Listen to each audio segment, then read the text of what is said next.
নমস্কার, অন্য পৃথিবীর আরেকটি ব্লগে আপনাদের সকলকে স্বাগত। এখন 5টা মতো বাজে। আমরা আছি আজ এই মুহূর্তে একটি পাহাড়ি গ্রামে। একটি ছোট্ট পাহাড়ি গ্রাম, তার প্রাকৃতিক সৌন্দর্য এক কথায় অনবদ্য, তা বলার মতো না। দেখুন, চারদিকে পাহাড় ঘেরা, তার মাঝখানে চা বাগান, চা বাগানের বুক চিরে চলেছে ছোট্ট একটি রাস্তা। কিছুটা এগিয়ে গেলেই একটি নদী দেখতে পারবো।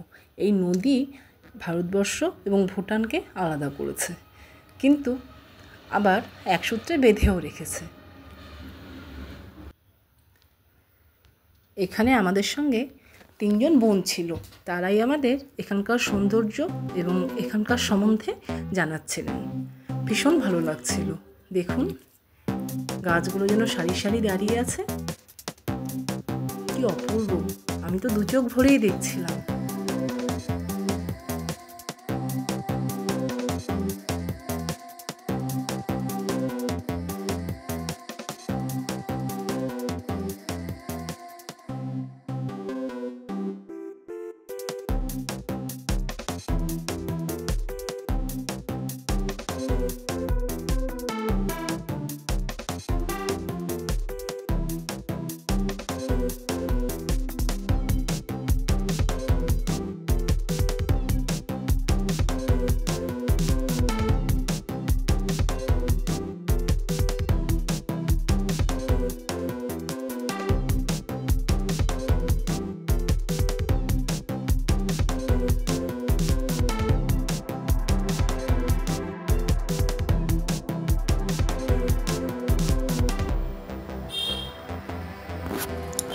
চা বাগানের সৌন্দর্য দেখতে চলছিলাম। হঠাৎ লক্ষ্য করলাম, দেখুন সূর্যটা কি অদ্ভুত সুন্দর লাগছে।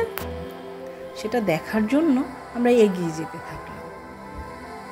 গাছের ফাঁক দিয়ে একটু একটু দেখতে পাচ্ছি, কিন্তু সেটা ভালোভাবে দেখার জন্য এগিয়ে যাচ্ছি। ও মা, দেখুন, এ তো পাহাড়ের গায়ে সূর্য অস্ত যাচ্ছে।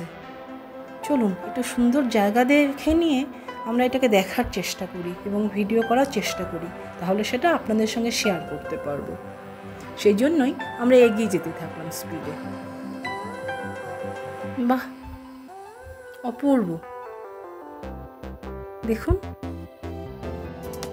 টাইগার হিল থেকে সূর্যোদয় নাকি সবার আগে দেখা যায় এবং খুব সুন্দর দেখা যায় শুনেছি।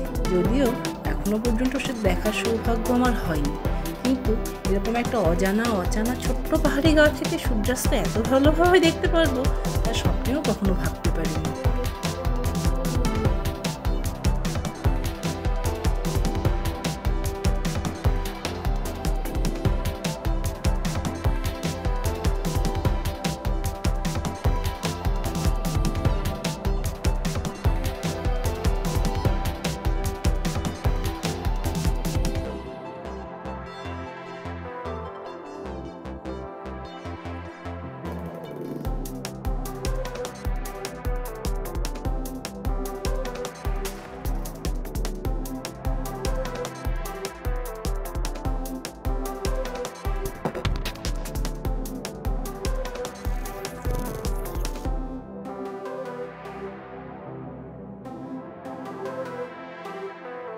সত্যি কথা বলতে কি জানেন, আমার বলার কোনো ভাষা নেই।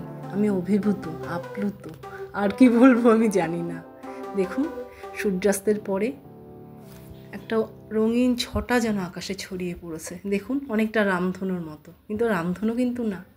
এই সেই নদী যেটা ভারতবর্ষ এবং ভুটানকে আলাদা করেছে, আবার এক সূত্রে বেঁধেও রেখে। আমার এই ভিডিও যদি যেখান থেকেই দেখে থাকুন, আমি সকলকে আমন্ত্রণ করব, একবার উত্তরবঙ্গে আসুন, উত্তরবঙ্গের সৌন্দর্য উপভোগ করুন এবং উত্তরবঙ্গকে দেখে চিনে নিন।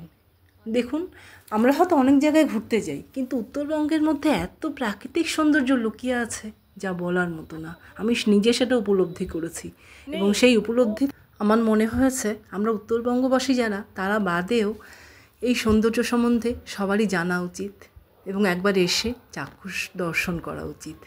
সেই থেকেই আমি আমার চ্যানেলটা শুরু করেছি। দেখতে দেখতে সন্ধ্যা নেমে এলো, এবার বাড়ি ফেরার পালা। যদি এই ভিডিওটা ভালো লেগে থাকে অবশ্যই পাশে থাকবেন।